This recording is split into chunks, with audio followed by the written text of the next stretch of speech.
Chapter 133, The Chase, First Day. That night, in the mid-watch, when the old man, as his wont at intervals, stepped forth from the scuttle in which he leaned and went to his pivot hole, he suddenly thrust out his face fiercely, snuffing up the sea air as a sagacious ship's dog will, in drawing nigh to some barbarous isle. He declared that a whale must be near. Soon that peculiar odor, sometimes to a great distance given forth by the living sperm whale, was palpable to all the watch, nor was any mariner surprised when, after inspecting the compass, and then the dog vane, and then ascertaining the precise bearing of the odor as nearly as possible, Ahab rapidly ordered the ship's course to be slightly altered and the sail to be shortened. The acute policy dictating these movements was sufficiently vindicated at daybreak by the sight of a long sleek on the sea directly and lengthwise ahead, smooth as oil and resembling in the pleated watery wrinkles bordering it the polished metallic-like marks of some swift tide rip at the mouth of a deep rapid stream. "Man the mastheads! Call all hands!" Thundering with the butts of 3 clubbed handspikes on the forecastle deck, Daggoo roused the sleepers with such judgment claps they seemed to exhale from the scuttle, so instantaneously did they appear with their clothes in their hands. "What do you see?" cried Ahab, flattening his face to the sky. "Nothing, nothing, sir," was the sound hailing down in reply. "T'gallant sails, stun sails, alow and aloft on both sides." All sail being set, he now cast loose the lifeline, reserved for swaying him to the main royal mast, and in a few minutes they were hoisting him thither, when, while but 2/3 of the way aloft, and while peering ahead through the horizontal vacancy between the main topsail and the topgallant sail, he raised a gull-like cry in the air. "There she blows! There she blows! A hump like a snow hill! It is Moby Dick!"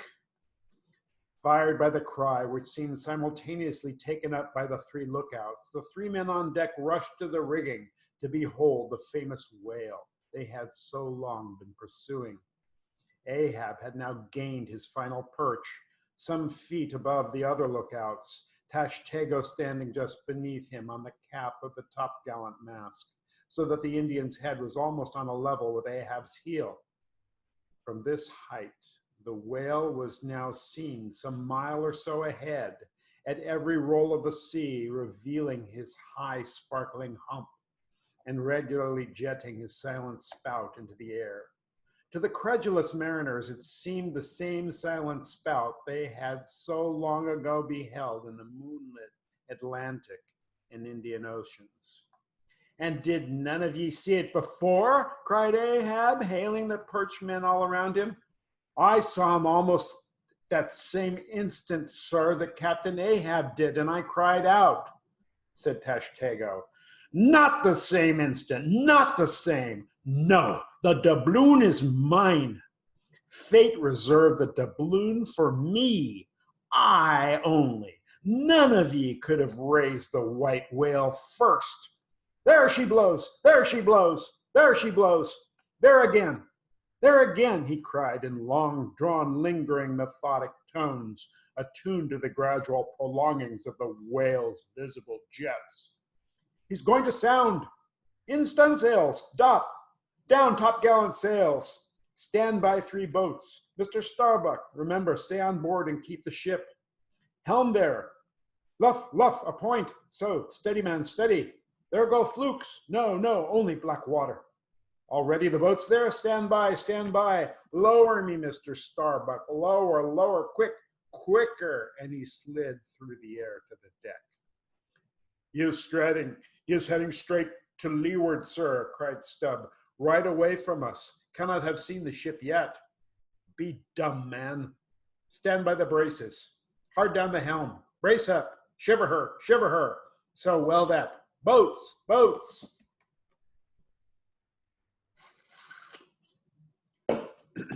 Soon all the boats but Starbucks were dropped. All the boat sails yet, all the paddles plying with rippling swiftness, shooting to leeward, and Ahab leading the onset. A pale death glimmer lit up Fedallah's sunken eyes. A hideous motion gnawed his mouth. Like noiseless nautilus shells, the light prows sped through the sea, but only slowly they neared the foe. As they neared him, the ocean grew still more smooth, seemed drawing a carpet over its wave, seemed a noon meadow, so serenely it spread. At length the breathless hunter came so nigh his seemingly unsuspecting prey that his entire dazzling hump was distinctly visible, sliding along the sea as if an isolated thing, and continually set in a revolving ring of finest, fleecy, greenish foam. He saw the vast, involved wrinkles of the slightly projecting head beyond. Before it, far out on the soft Turkish-shrugged waters, went the glistening white shadow from his broad, milky forehead, a musical rippling playfully accompanying the shade, and behind, the blue waters interchangeably flowed over into the moving valley of his steady wake. And on either hand, bright bubbles arose and danced by his side. But these were broken again by the light toes of hundreds of gay fowl, softly feathering the sea, alternate with their fitful flight, and like to some flagstaff rising from the painted hull of an argosy, the tall but shattered pole of a recent lance projected from the white whale's back. And at intervals, one of the cloud of soft-toed fowls hovering and to and fro skimming like a canopy over the fish, silently perched and rocked on his pole, the long tail feathers streaming like pennants.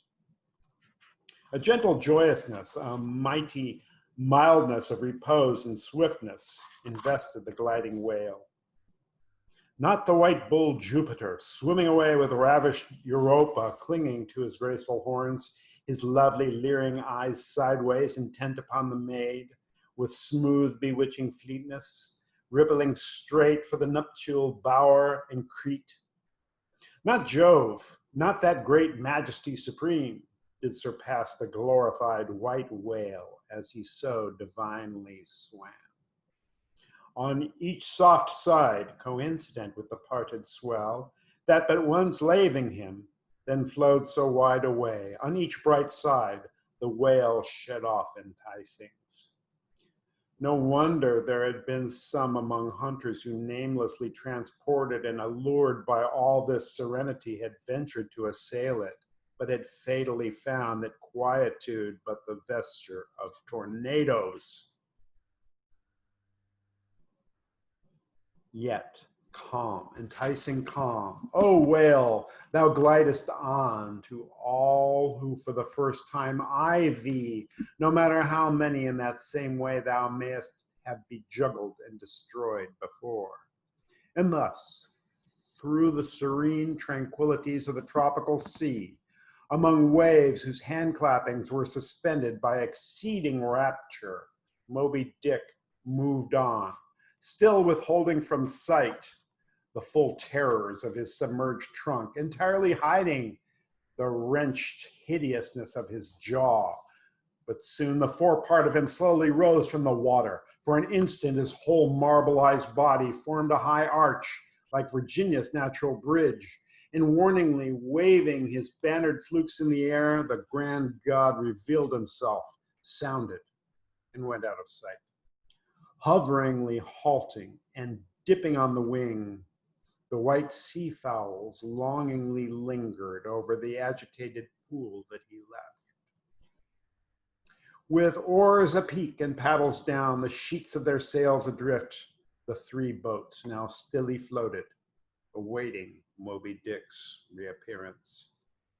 "An hour," said Ahab, standing rooted in his boat's stern, and he gazed beyond the whale's place towards the dim blue spaces and wide wooing vacancies to leeward.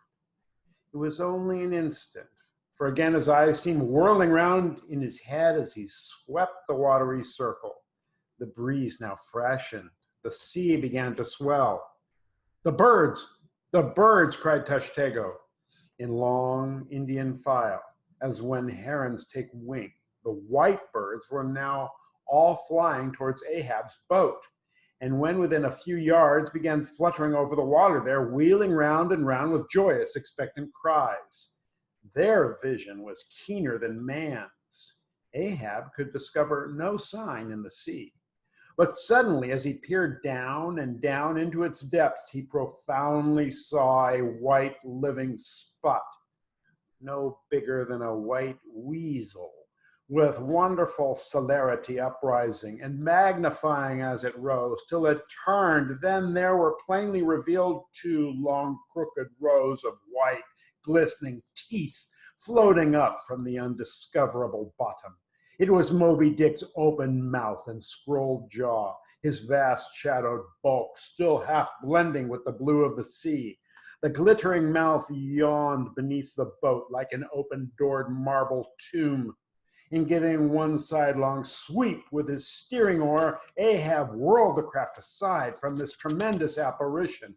Then, calling on Fedallah to change places with him, went forward to the bows, and seizing Perth's harpoon, commanded his crew to grasp their oars and stand by to stern. Now, by reason of this timely spinning round the boat upon its axis, its bow, by anticipation, was made to face the whale's head, while yet under water.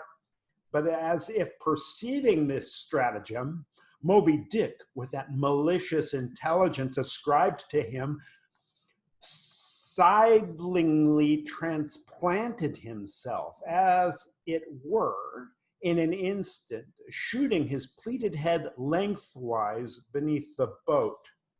Through and through every plank and each rib, it thrilled for an instant, the whale obliquely lying on his back in the manner of a biting shark, slowly and feelingly taking its bows full within his mouth, so that the long, narrow, scrolled lower jaw curled high up into the open air. One of the teeth caught in a rowlock.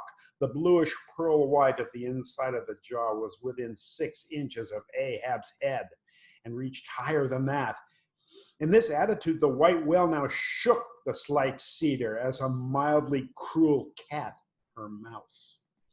With unastonished eyes, Fedallah gazed and crossed his arms, but the tiger-yellow crew were tumbling over each other's heads to gain the uttermost stern. And now, while both elastic gunwales were springing in and out as the whale dallied with the doomed craft in this devilish way, and from his body being submerged beneath the boat, he could not be darted at from the bows, for the bows were almost inside of him, as it were. And while the other boats involuntarily paused, as before a quick crisis impossible to withstand, then it was that monomaniac Ahab, furious with this tantalizing vicinity of his foe, which placed him all alive and helpless in the very jaws he hated. Frenzied with all this, he seized the long bone with his naked hands and wildly strove to wrench it from its gripe. As now he thus vainly strove, the jaw slipped from him. The failed gunwales bent in, collapsed, and snapped as both jaws, like enormous shears, sliding further aft, bit the craft completely in twain and locked themselves fast again in the sea, midway between the two floating wrecks. These floated aside, the broken ends drooping, the crew at the stern wreck clinging to the gunwales and striving to hold fast to the oars to lash them across. At that preluding moment, ere the boat was yet snapped, Ahab, the first to perceive the whale's intent by the crafty upraising of his head, of movement that loosed his hold for the time, at that moment his hand had made one final effort to push the boat out of the bite, but only slipping further into the whale's mouth and tilting over sideways as it slipped, the boat had shaken off his hold on the jaw, spilled him out of it. As he leaned to the push, and so he fell flat-faced upon the sea, ripplingly withdrawing from his prey. Moby Dick now lay at a little distance, vertically thrusting his oblong white head up and down in the billows, and at the time slowly revolving his whole spindled body, so that when his vast wrinkled forehead rose, some 20 or more feet out of the water, the now rising swells with all their confluent waves dazzlingly broke against it, vindictively tossing their shivered spray still higher into the air. This motion is peculiar to the sperm whale. It receives its designation, pitchpoling, from its being likened to that preliminary up and down poise of the whale lance in the exercise called pitchpoling, previously described. By this motion, the whale must best and most completely view whatever objects may be encircling him. So, in a gale, the but half baffled channel billows only recoil from the base of the Eddystone triumphantly to overleap its summit with their scud.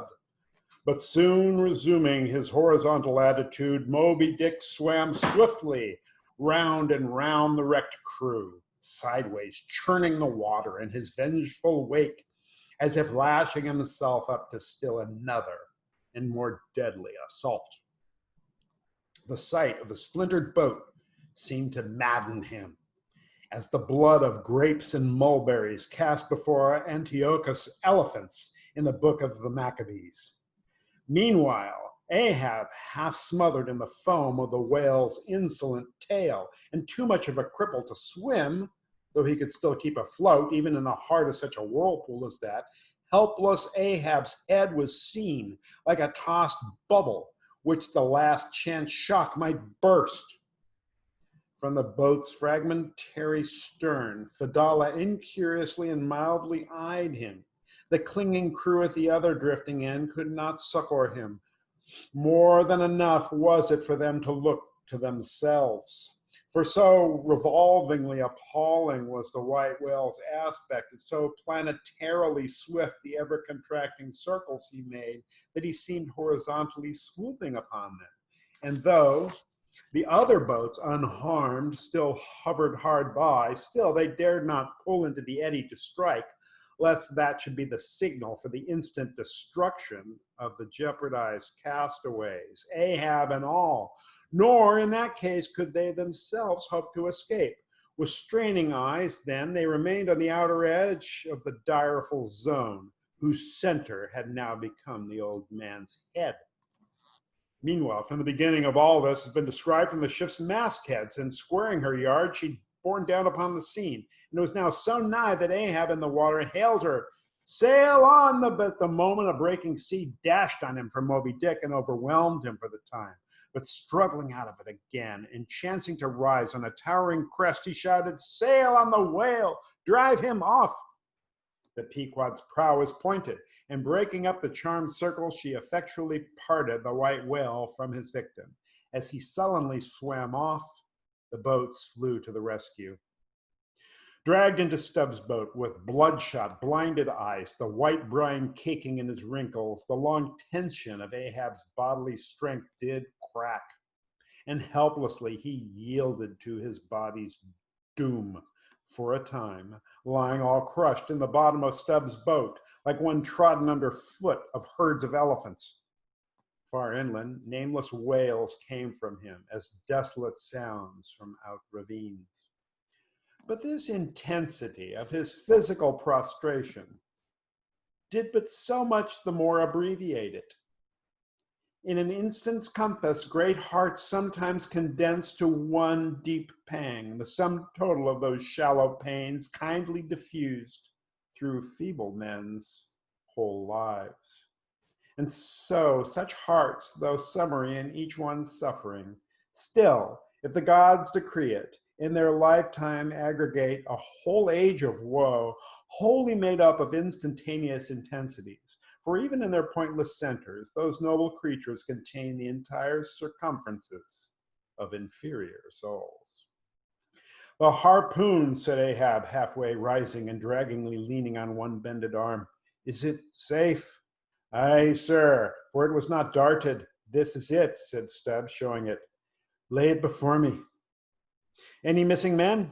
1, 2, 3, 4, 5. There were 5 oars, sir, and here are 5 men. That's good. Help me, men. I wish to stand. So I see him. There, going to leeward still. What a leaping spout. Hands off for me. The eternal sap runs up in Ahab's bones again. Set the sail. Out oars. The helm. It is often the case that when a boat is stove, its crew, being picked up by another boat, help to work that second boat. And the chase is thus continued with what is called double-banked oars. It was thus now.